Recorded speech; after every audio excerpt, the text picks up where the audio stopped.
ಅವರ ಬಟ್ಟೆಗಳನ್ನು ಹೇಳ್ತಾರೆ, ಅದು ನೇರವಾಗಿ ಹೇಳ್ತಾರೆ. ನಾನು ಈ ಕಲ್ಯಾಣದಲ್ಲಿ ಆಯಕ ಮಾಡ್ತಕ್ಕಂಥದ್ದು ಒಂದು ನಿಷ್ಠೆ ಮತ್ತು ಯಾವ ಶರಣರು ಇರ್ತಾರೋ ಅವರ ಶರಣರ ಬಟ್ಟೆಗಳನ್ನಷ್ಟೇ ನಾನು ಶುಭ್ರ ಮಾಡ್ತಕ್ಕಂಥದ್ದು, ಅನ್ಯ ಬಟ್ಟೆಗಳವರು ರಾಜ ಆದ್ರೇನು ಯಾರಾದ್ರೇನು ಅಂತಕ್ಕಂಥ ಮಾತನ್ನು ನೇರವಾಗಿ ಹೇಳ್ತಾನೆ. ಅವರು ಸ್ವಲ್ಪ ಬೇಜಾರಾಗ್ತಾರೆ. ಸೊ ಇವರು ಮೊದಲೇ ದೈವ ಸಂಭೂತರು, ಇವರು ಮೊದಲೇ ಸ್ವಲ್ಪ ಕೋಪಿಷ್ಟ ಕೆಲವು ಸಮಯದಲ್ಲಿ, ಹಾಗಾಗಿ 2-3 ಸಾರಿ ಹೇಳಿದ್ರು ಅವ್ರು ಕೇಳಲ್ಲ. ಮತ್ತೆ ಅವರಿಗೆ ಗಲಾಟೆ ಮಾಡಿ ಕಳಿಸ್ತಾರೆ. ಅವ್ರಿಗೆ ಹೋಗ್ಬಿಟ್ಟು ರಾಜನ ಹತ್ರ ಹೇಳ್ತಾರೆ, ಮಾಚಿದೇವ ತಂದೆ ಬಹಳಷ್ಟು ನಮ್ಮನ್ನ ಹೀಯಾಳಿಸಿದ ತಂದೆ ಅಂತೇಳಿ ರಾಜನ ಹತ್ರ ಶರಣಾಗತವಾಗಿ ಹೇಳ್ತಾರೆ.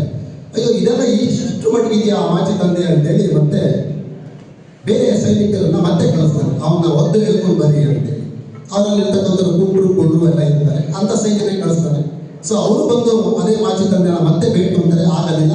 ಮತ್ತೆ ಅವರಿಗೆ ಕುಂಡ್ರಿಗೆ ಕಣ್ಣು ಬರಂಗ್ ಮಾಡಿ ಅವ್ರನ್ನ ಚೆನ್ನಾಗಿ ಮಾಡಿ ಆ ಮಾಚಿದೇವ ಆ ಶಿವನ ಕೃಪೆಯಿಂದ ಅವರು ಆರಾಮಾಗಿ ಕಣ್ಣಿಂದ ಕಣ್ಣು ಬರುತ್ತೆ, ಕಾಲಿಂದರೆ ಕಾಲು ಬರುತ್ತೆ. ಈ ಥರ ಅನೇಕ ಪವಾಡ ಪುರುಷರಲ್ಲಿ ಒಂದು ಶಕ್ತಿ ಇರುತ್ತದೆ. ಅವರು ಹುಟ್ಟಬೇಕಾದಾಗ ಅಂತ ನಕ್ಷತ್ರದಲ್ಲಿ ಹುಟ್ಟಿರ್ತಾರೆ, ಅದೆಲ್ಲರಿಗೂ ಗೊತ್ತಿರೋಂಥ ವಿಚಾರ. ಸೊ ಅಂಥ ಸಮಯದಲ್ಲಿ ಅವರು ವಾಪಸ್ ಹೋದಾಗ, ಅಯ್ಯೋ ನಾನು ಕಳಿಸಿರ್ತಕ್ಕಂಥ ಸೈನ್ಯ ಈ ಥರ ಅಂಗವಿಕಲರ ಸೈನ್ಯ ಇದೇನಪ್ಪ ಇಷ್ಟು ಚೆನ್ನಾಗಿ ವಾಪಸ್ ಬಂದರು ಅಂತೇಳಿ ಅವನು ಎಲ್ಲಿರೋ ಗೊಂದಲ ಆಗುತ್ತೆ ರಾಜನಿಗೆ. ಆಗ ಮತ್ತೆ ಕೊನೆಯದಾಗಿ ಇರ್ತಕ್ಕಂತಹ ಅವನ ಪಟ್ಟದಾನೆಯನ್ನು ಬಿಟ್ಟು ಮತ್ತು ದೊಡ್ಡ ಸೈನ್ಯವನ್ನು ಕಳಿಸಿ ಅವನ ಆನೆಯಿಂದ ಕಟ್ಟಿ ಎಳ್ಕೊಂಡು ಬರ್ರಿ,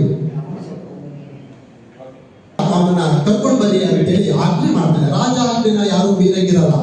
ನಮ್ಮ ಮನೆಯಲ್ಲಿ ನಮ್ಮ ಅಪ್ಪ ಅಮ್ಮ ಮಾತು ಕೇಳಿದ್ರು ನಡೀರುತ್ತೆ. ಸೊ ರಾಜನ ಆಜ್ಞೆನ ಮೀರಕ್ಕಾಗೋದಿಲ್ಲ.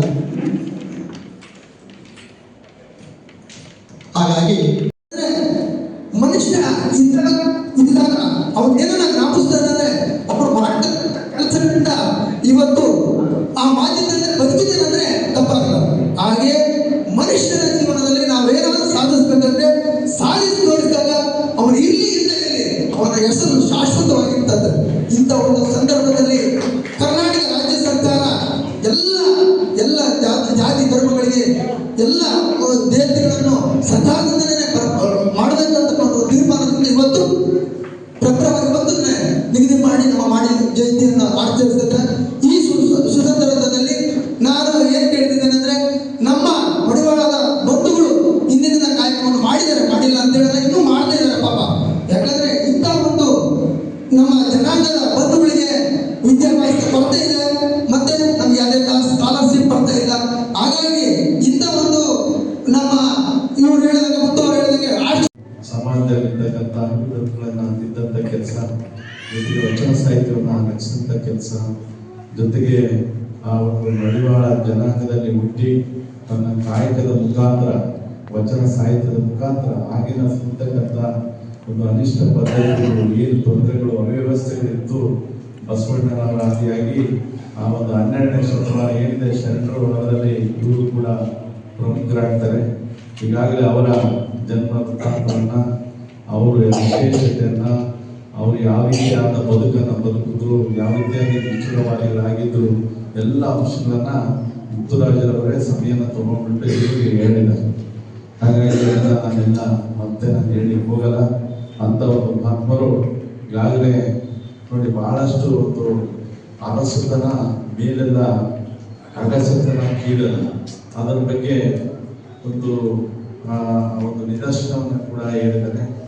ಖಂಡಿತವಾಗಲೂ ಕೂಡ ನಾವು ಅದೇ ಜಾತಿನಲ್ಲಿ ಅದೇ ಧರ್ಮದಲ್ಲಿ ಹುಟ್ಟಿದ್ರು ಕೂಡ ಸಾಧನೆ ಮಾಡಲಿಕ್ಕೆ ಸಾಧಕರಿಗೆ ಅದು ಖಂಡಿತವಾಗ್ಲೂ ಒಂದು ಸಾಧನೆ ಆ ಸಾಧಕರ ಸ್ವತ್ತು. ಹಾಗಾಗಿ ಅಂಥ ಸಾಧನೆಯನ್ನ ಅವರು ಮಾಡಿ ಹೋಗಿದ್ದಾರೆ. ಅವರ ಒಂದು ಇಂಥ ಒಬ್ಬ ಶರಣರ ಜೊತೆಗೆ ನಾವು ಒಟ್ಟಾರೆ ಈ ಸರ್ಕಾರದಿಂದ ಸುಮಾರು 42 ಜಯಂತಿಗಳನ್ನ ನಾವು ವರ್ಷದಲ್ಲಿ ಆಚರಣೆ ಮಾಡ್ತೀವಿ. ಬಹುಶಃ ನಾನು ಬಹಳಷ್ಟು ಕಾರ್ಯಕ್ರಮ, ಬಹುಶಃ 100ಕ್ಕೆ 90 ಭಾಗ ನಾನು ಅನಿವಾರ್ಯ ಕಾರಣದಿಂದ ಕೆಲವೊಂದು ಸಾರಿ ಕೆಲವೊಂದು ಜಯಂತಿಗಳಿಗೆ ಬರ್ಲಿಕ್ಕಾಗಲ್ಲ. ಅಂತ ಎಲ್ಲ ಜಯಂತಿಗಳನ್ನ ಆಚರಣೆ ಮಾಡ್ತೇವೆ. ಎಷ್ಟೇ ಜನ ಇರಲಿ, ಕೆಲವು 10 ಜನ ಮಕ್ಕಳು ಸಮಾಜದವರು ಇರಲಿ, ಬೇರೆ ಇರಲಿ, ನಾವು ಜಯಂತಿಗಳನ್ನ ಇಲ್ಲಿ ಸರ್ಕಾರದ ವತಿಯಿಂದ ನಾವು ಇಲ್ಲಿ ಆಚರಣೆ ಮಾಡ್ತೀವಿ. ಇದಕ್ಕೆ ಯಾವತ್ತೂ ಕೂಡ ನಮ್ಮ ಪತ್ರಕರ್ತರು ಅದಕ್ಕೆ ಸಾಕ್ಷೀಕರಿಸಿರ್ತಾರೆ. ಜನವರಿ ತಿಂಗಳು 31 ನಿನ್ನೆ ಫೆಬ್ರವರಿ 1 ಇದು ಸೇರಿ 7 ಜಯಂತಿಗಳನ್ನ ನಾವು ಈಗಾಗಲೇ ಈ ಮಂತಲ್ಲಿ ಈ ತಿಂಗಳಲ್ಲಿ ಆಚರಣೆ ಮಾಡಿದ್ದೀವಿ.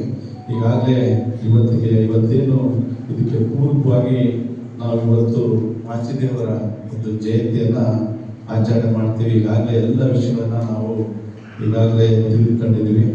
ಇವತ್ತು ಇಂಥ ಒಂದು ಸಂದರ್ಭದಲ್ಲಿ ಕೆಲವೊಂದು ಸಮಾಜದ ಪ್ರಸ್ತುತ ಸನ್ನಿವೇಶದಲ್ಲಿ ಸಮಾಜದ ವಿಷಯಗಳು ಇಲ್ಲಿ ಇವತ್ತು ನನಗೆ ಬಹಳ ಆಶ್ಚರ್ಯ ಅಂದರೆ ನಾನು ಈಗಾಗಲೇ